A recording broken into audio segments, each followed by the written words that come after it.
देखिए, एक senior backend engineer बनना ये सिर्फ कोड लिखने की बात नहीं है। ये सिस्टम के बर्ताव को समझने के बारे में है।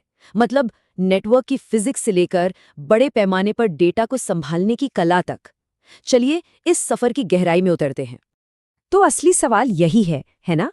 वो कौन सी समझ है जो एक ठीक-ठाक डेवलपर को एक ऐसे आर्किटेक्ट में बदल देती है जो लाखों यूजर्स को संभालने वाले सिस्टम बना सके, जो भरोसेमंद हो, सिक्योर हो? इसका जवाब कोड की लाइनों में नहीं, बल्कि उन सिद्धांतों में है जिन पर वो कोड टिका होता है। तो आज हम एक रिक्वेस्ट की पूरी कहानी से शुरू करेंगे और एक पूरे स्केलेबल सिस्टम के आर्किटेक्चर तक पहुंचेंगे।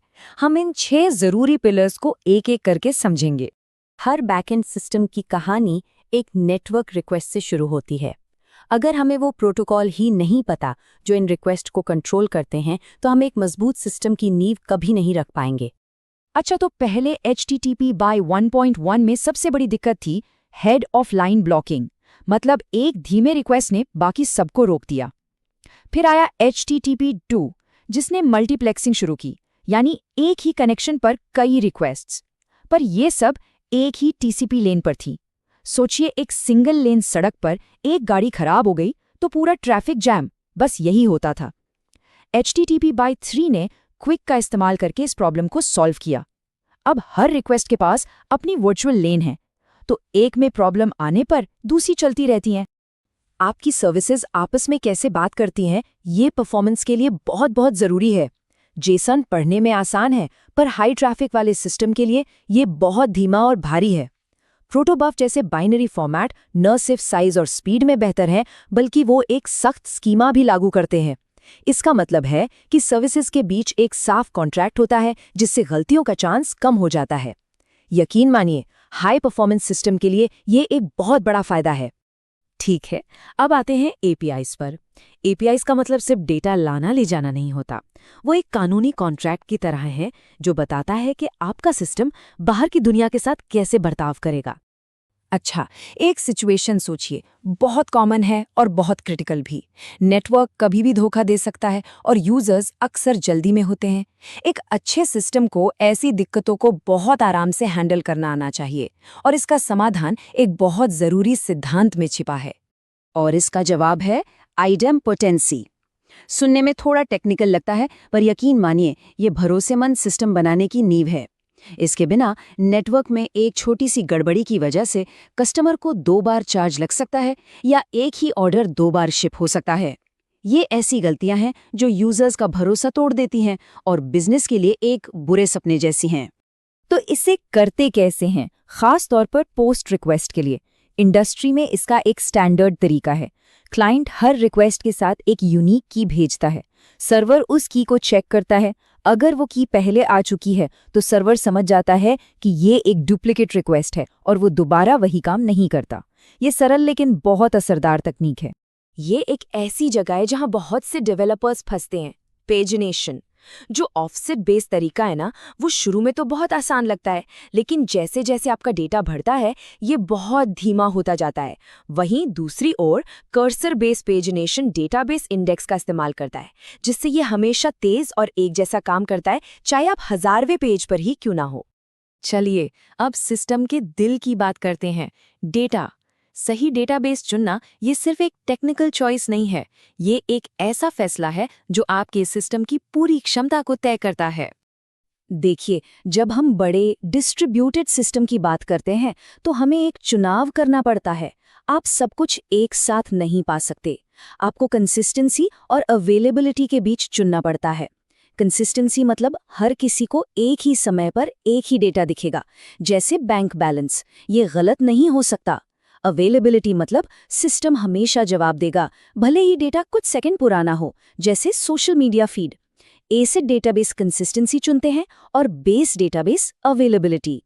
अब डेटाबेस पर बार बार एक ही चीज के लिए जोर डालने से अच्छा क्या है? कैशिंग। सीधी भाषा में कैशिंग एक बहुत ही तेज छोटी मेमोरी है जो उस डेटा को रखती है जिसकी बार बार जरूरत पड़ती है। इससे आपके डेटाबेस को आराम मिलता है और आपका ऐप बहुत तेज महसूस होता है। ये उस डेटा के लिए बेस्ट है जो पढ़ा ज्यादा जाता है पर बदला कम जाता है, जैसे किसी यूजर की प्रोफाइल। अब बात करते हैं सिक्योरिटी की, और ये कोई ऐसी चीज नहीं है जिसे आप बाद में जोड़ देंगे। इसे डिजाइन के पहले दिन से सोचना पड़ता है। आज के सिस्टम में हमें ये मानकर चलना चाहिए कि कोई भी रिक्वेस्ट भरोसे के लायक नहीं है।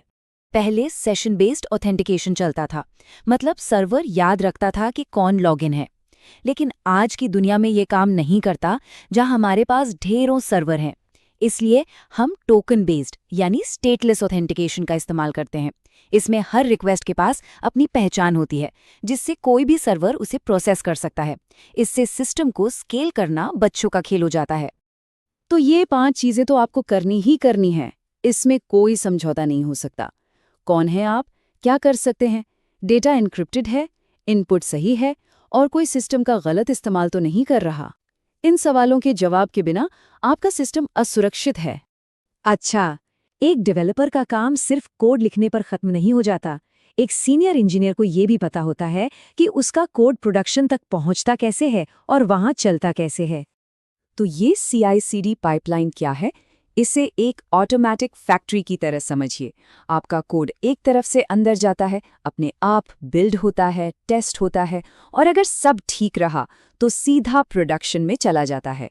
इससे इंसानी गलतियां कम होती हैं और स्पीड बढ़ती है। डॉकर, इसने वो सबसे पुरानी प्रॉब्लम सॉल्व कर दी। अरे, मेरे लैपटॉप पर तो चल रहा था। कंटेनर क्या करता है, वो आपके कोड और उसकी सारी ज़रूरतों को एक डिब्बे में बंद कर देता है और ये डिब्बा कहीं भी किसी भी मशीन पर एक जैसा ही चलता है। तो अगर डॉकर एक शिपिंग कंटेनर है जिसमें आपका सामान यानी ऐप है, तो कुबरनेट्स वो बहुत बड़ा पोर्ट है जो हजारों ऐसे कंटेनरों को मैनेज करता है। ये पक्का करता है कि वो सही जगह पे जाएं, लोड को बैलेंस करें और अगर कोई कंटेनर फेल हो जाए तो उसकी जगह नया ले आएं। ठीक है, अब तक हमने जो भी अलग अलग चीजें सीखी हैं उन सब को एक साथ लाते हैं और बात करते हैं आर्किटेक्चर की। आर्किटेक्चर का मतलब है ये सोचना कि सिस्टम के सारे हिस्से एक साथ मिलकर कैसे काम करेंगे ताकि वो जरूरत पड़ने पर बढ़ सकें। ये एक नियम है जिसे आप जितनी जल्दी समझ जाएं उतना अच्छा। स्टेटलेस आर्किटेक्चर ये स्केलेबल सिस्टम बनाने का शायद सबसे जरूरी सिद्धांत है। स्टेटफुल में यूजर एक सर्वर से बंध जाता है, अगर वो सर्वर डाउन हुआ तो यूजर का सेशन गया। लेकिन स्टेटलेस में यूजर किसी भी सर्वर से बात कर सकता है। इसका मतलब है कि लोड बढ़ने पर हम बस और सर्वर जोड़ सकते हैं और सब कुछ आराम से चलता रहेगा। और आखिर में ये बड़ी बहस, मोनोलिथ या माइक्रो सर्विसेज। देखिए, ये कोई टेक्निकल फैसला नहीं है, ये एक बिजनेस और टीम स्ट्रक्चर का फैसला है। मोनोलिथ से शुरुआत करना तेज होता है, पर जैसे जैसे टीम और सिस्टम बड़े होते हैं, माइक्रो सर्विसेज अलग अलग टीमों को आज़ादी से काम करने की ताकत देते हैं। लेकिन हाँ, इसके साथ अपनी नई मुश्किलें भी आती हैं। तो आखिर में एक प्रोडक्शन रेडी डेवलपर या आर्किटेक्ट बनने के लिए असल में क्या चाहिए? ये चेकलिस्ट उन सभी जरूरी स्किल्स को साथ लाती है जिनकी हमने अभी बात की। ये सिर्फ कोई भाषा या फ्रेमवर्क सीखने के बारे में नहीं है, ये उन सिद्धांतों को समझने के बारे में है जो हमेशा काम आते हैं। ये समझने के बारे में है कि भरोसेमंद, स्केलेबल और सुरक्षित सिस्टम कैसे बनाए और चलाए जाते हैं। ये एक लगातार सीखने का सफर है और ये कॉन्सेप्ट्स इस सफर में आपका रोड मैप है।